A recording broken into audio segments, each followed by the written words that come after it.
En este video vamos a ver un tema que suele no ser tocado muy en profundidad, pero que es importante desde el punto de vista doctrinal, que es la teoría del abuso del derecho. El estudio de la teoría del abuso del derecho no es sino una de las explicaciones que se ha dado para explicar el ejercicio de los derechos subjetivos y particularmente los límites de este ejercicio. En este esquema que preparamos, tratamos de ilustrar mediante una especie de feedback, una especie de cadena de eventos, algunos contenidos que nos parece importante. Entre los autores nacionales que han tocado este tema está Carlos Ducci. Y él se hace la pregunta de que si el titular de un derecho subjetivo, por el hecho de ser tal, puede ejercitarlo sin limitación alguna, lo que significaría que puede utilizar ese derecho que tiene arbitrariamente, en forma caprichosa, sin que ello le reporte beneficio alguno, bien, que pueda ejercitarlo, culpable o dolosamente, infiriendo un daño a un tercero. Pareciera que la respuesta a esta interrogante es obvia, ¿cierto? En el sentido de negar esa facultad arbitraria o caprichosa. Sin embargo, el asunto no es tan fácil de responder, pues diversas posiciones se han enfrentado sobre el tema. De toda evidencia hay un consenso, y es que el uso irrestricto de un derecho sin limitación alguna no está involucrado en el contenido de un derecho subjetivo. Ahora, nosotros en videos posteriores revisamos algo de estos temas en algunos aspectos relacionados con el digesto romano. La idea que hay que rescatar es que desde la antigüedad, particularmente en el digesto romano, la idea de que el que usa su derecho no causa daño se ha mantenido en el tiempo. La discusión se traslada de ese modo a otro campo, y el saber cuáles son los límites de nuestros derechos, ¿ya?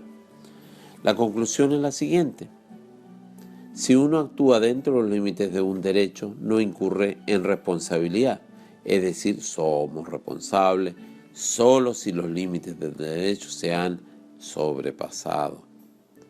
La idea básica de estudiar esto de los límites del derecho, de los derechos subjetivos, del ejercicio de los derechos subjetivos, valga la redundancia, es la idea de que el derecho cesa cuando el abuso comienza. Es decir, que el ejercicio de un derecho no puede ser abusivo en sí mismo, pues ello provocaría una contradicción enorme. De hecho, la expresión abuso del derecho con que estamos subrayando estos esquemas, ¿cierto? La misma expresión abuso del derecho es contradictoria, pues ningún derecho autoriza el abuso.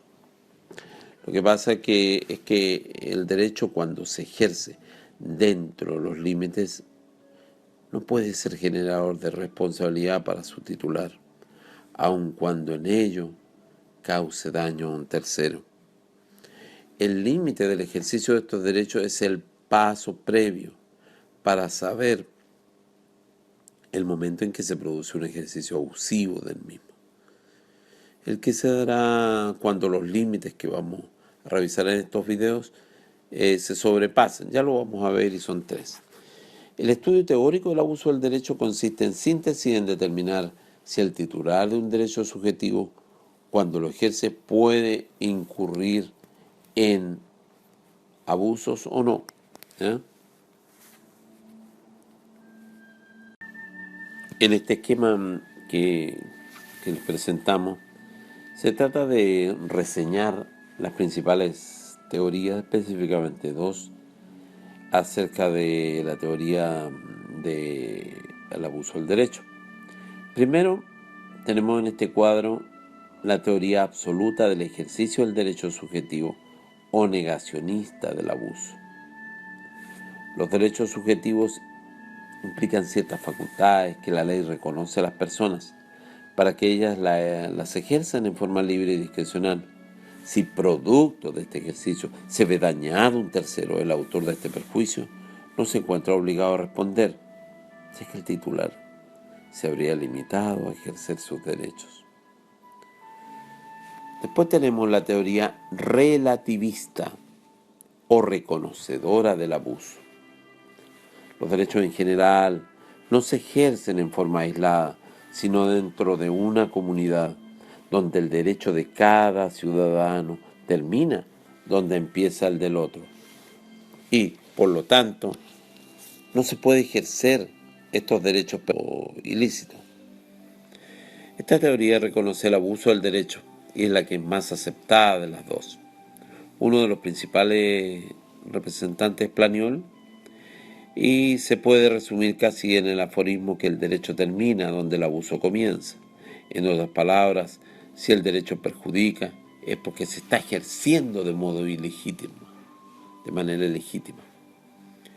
El profesor Alessandri y la Corte Suprema sostienen que el abuso del derecho constituye un acto ilícito, ya que causa daño.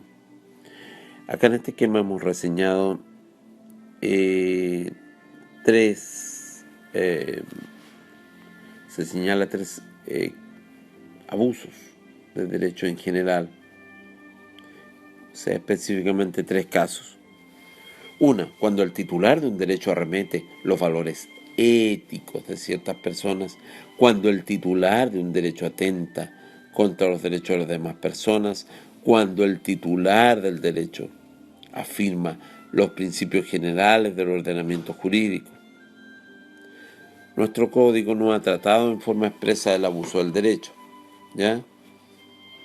Sin embargo, lo vamos a ver a partir de algunas disposiciones, específicamente 4, que vamos a ver en el siguiente esquema.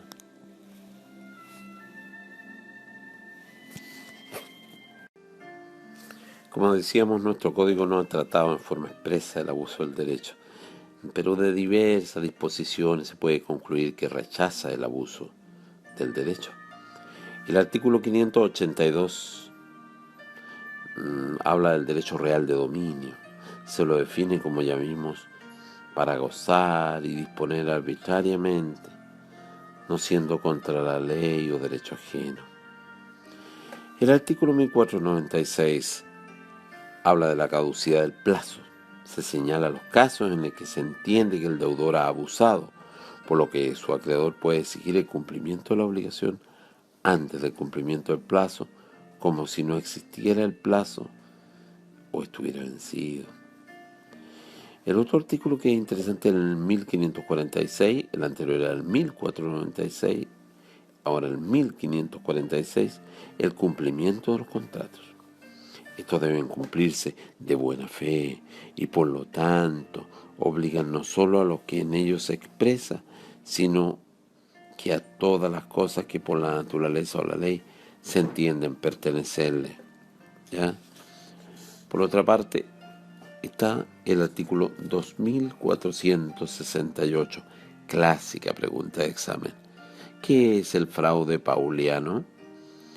Bueno, en el 2468 la ley sanciona a aquel deudor que, teniendo conocimiento del mal estado de sus negocios, ejecute actos que lo hacen caer en insolvencia o que agravan la insolvencia en la que se encuentra el dolo.